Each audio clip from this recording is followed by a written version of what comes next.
Hi friends. எப்போதுமே இனிப்புன்னு சொன்னோன்னா முதல்ல நம்மளுக்கு தோன்றது கேசரி தான்.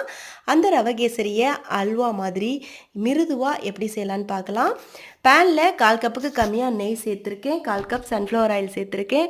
முந்திரி, பாதாம், திராட்சை 3யும் சேர்த்து பொன்னிறமாக வறுத்துட்டு அதே நெய்யில் 1 கப் அளவுக்கு ரவையும் சேர்த்து பொன்னிறமாக வறுத்துக்கணும். எந்த கப்பால் ரவை எடுத்தோமோ அந்த கப்பால் 3 கப் அளவுக்கு தண்ணி, ஒரு பிஞ்ச் உப்பு, கொஞ்சமாக குங்குமப்பூ சேர்த்து கொதிக்க வச்சு வறுத்த ரவை கூட சேர்த்து கலந்து விட்டு மூடி போட்டு ஒரு 3 நிமிஷம் வெந்ததும் 1/4 கப் அளவுக்கு ஜீனி சேர்த்து நல்லா கலந்து விட்டுறணும். கலந்து விட்ட பிறகு இது கூட 1/2 டீஸ்பூனுக்கு ஏலக்காய் பொடி சேர்த்து நல்லா கலந்து விட்டுடலாம். இப்போ வறுத்து வச்ச முந்திரி, திராட்சை, பாதாம் சேர்த்துட்டு கொஞ்சமாக டூட்டி ஃப்ரூட்டியும் சேர்த்து கலந்து விட்டுட்டு கடைசியாக 1 டேபிள் ஸ்பூன் அளவுக்கு நெய் சேர்த்து கலந்து விட்டு 2லேருந்து 3 நிமிஷத்துக்கு பிறகு அடுப்பை ஆஃப் பண்ணிட்டோன்னா ரொம்பவே சூப்பரான கேசரி ரெடி ஆகிடும். நல்லா சாஃப்டாக இருக்கும். ட்ரை பண்ணி பாருங்கள். பிடிச்சிருந்தா லைக் பண்ணுங்கள். நன்றி, வணக்கம்.